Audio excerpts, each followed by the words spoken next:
Hi, welcome to Public Talk TV. Friends, ఈరోజు శ్రీమతి సుంకరి రమాదేవి గారు మన పబ్లిక్ టాక్ టీవీ స్టూడియోలో ఉన్నారు.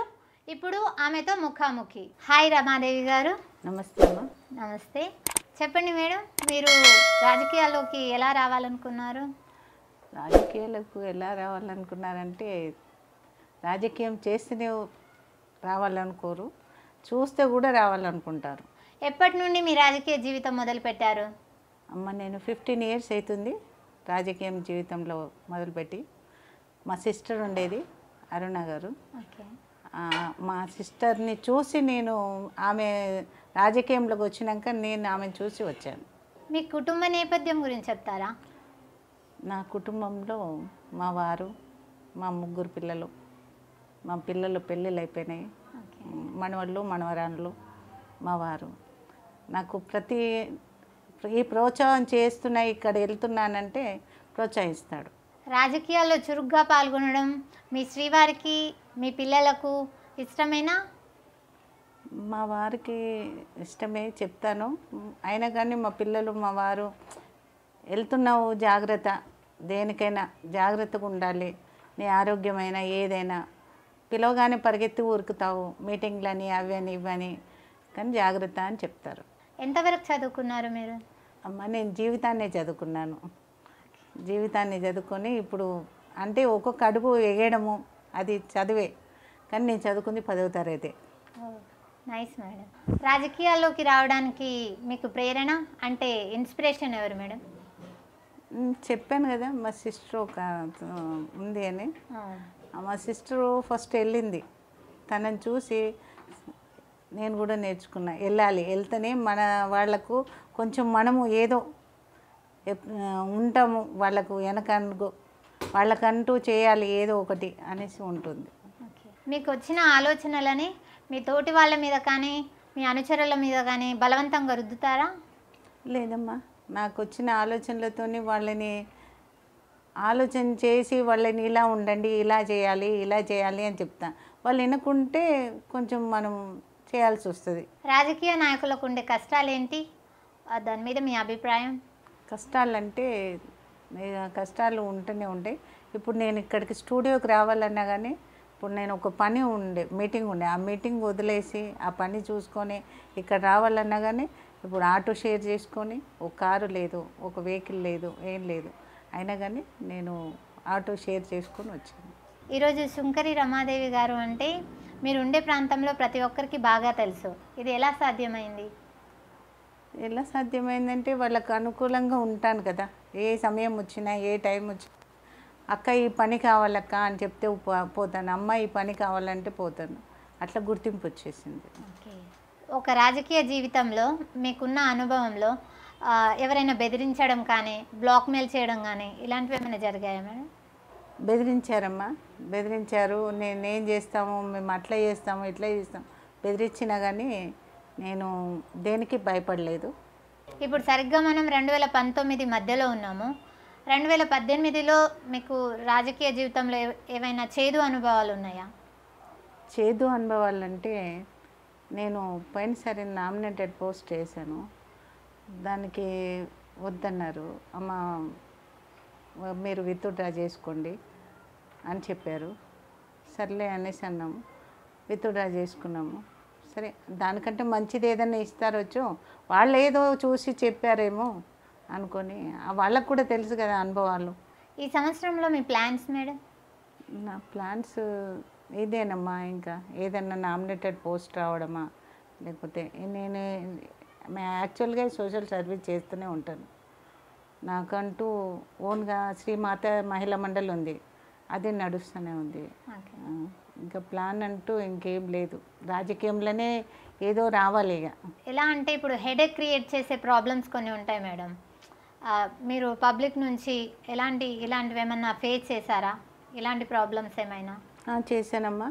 భార్యాభర్తలు గొడవలు పడడు, ఆస్తుల కోసం గొడవలు పడడు, అవన్నీ సేవ్ చేస్తూనే ఉంటాను. వాళ్ళ దాకా వెళ్ళి మాట్లాడతాను, నాతో కాకపోతే పై దాకా వెళ్తాను. వాళ్ళకి ఎటువంటి ప్రాబ్లమ్ సాల్వ్ చేస్తుంటారు?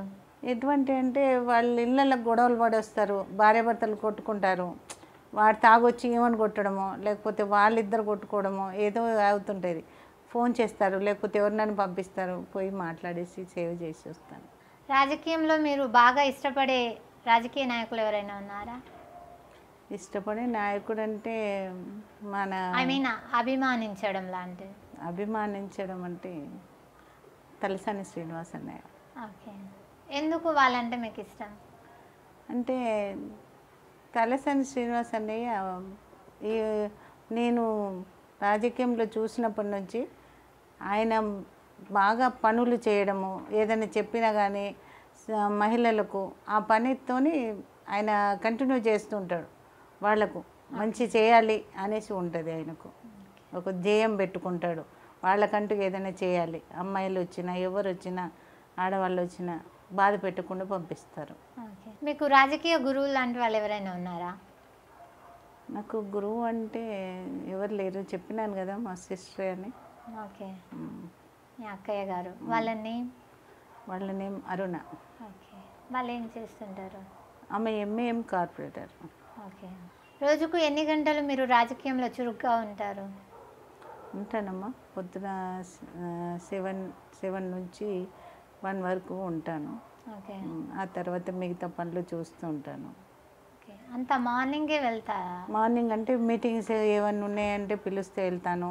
ఓకే, ఇప్పుడు గుడిలు ఇప్పుడు బోనాలు వస్తున్నాయి, గుడిలలో మెంబర్గా ఉంటాం కదా, అక్కడ పోయి ఉండాల్సి వస్తుంది, అక్కడ చేయాల్సి వస్తుంది, అక్కడ సేవ చేయాల్సి వస్తుంది. ఓకే. అట్లా మీరు వ్యక్తిగతంగా ఒక చక్కటి రాజకీయ నాయకురాలుగా ఎవరి లోపలైనా మార్పు తీసుకొచ్చారా?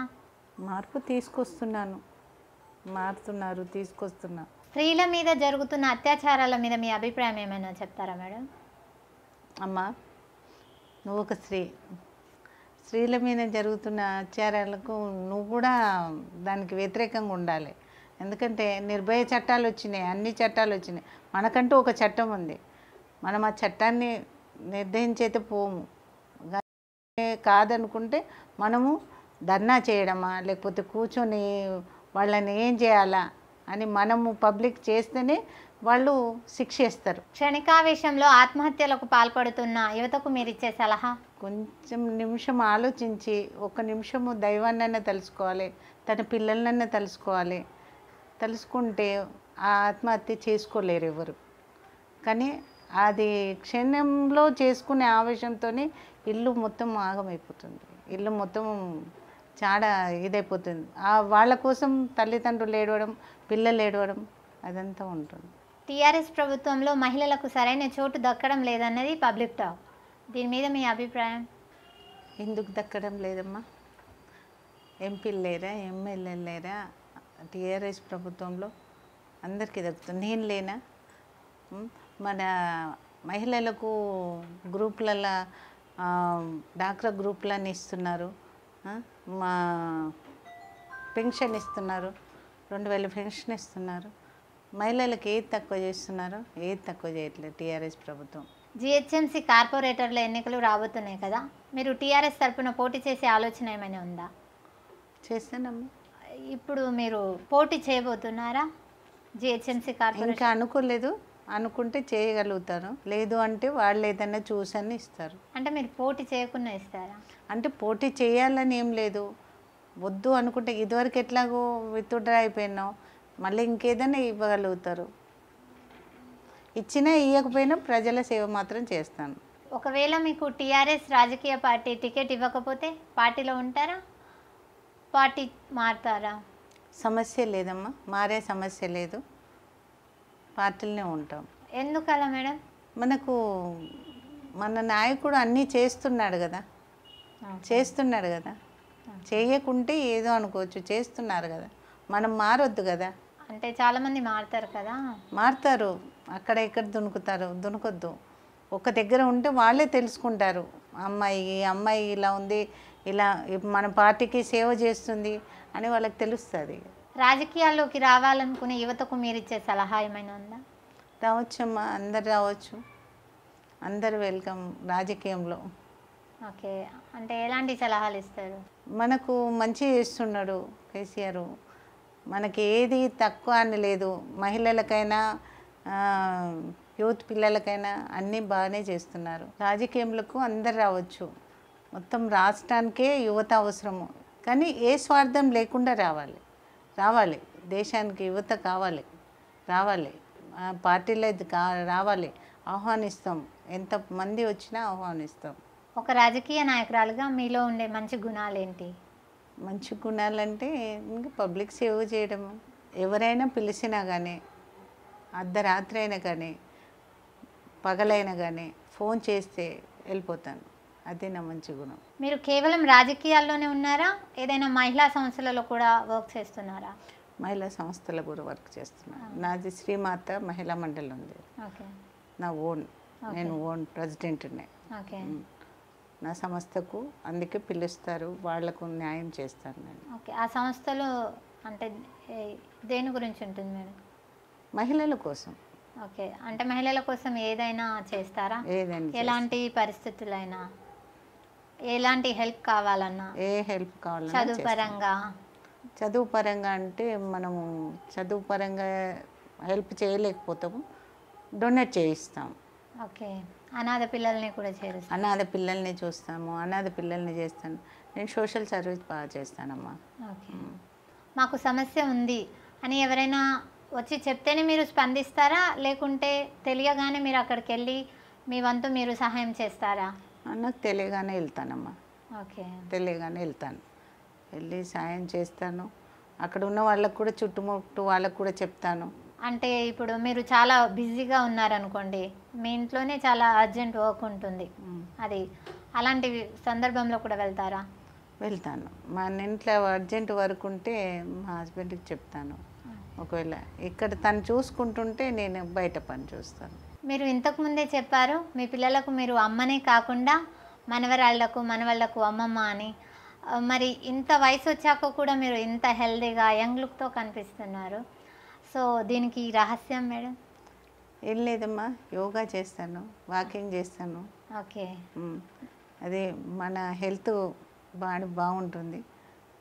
ఇంత వరకు అయితే ఇట్లా ఉన్నాము, ఇంకా ముందు కూడా అట్లే ఉండాలనుకుంటున్నాం. ఓకే. డైలీ చేస్తారా మేడం యోగా? డైలీ చేస్తామమ్మా యోగా. ప్రతి స్త్రీ ఆరోగ్యంగా ఉండాలంటే మీరు ఎలాంటి సలహాలు ఇస్తారు? మార్నింగ్ లేచి మనం ఫస్ట్ చేయాల్సింది మార్నింగ్ లేచి యోగా చేయాలి. ఓకే.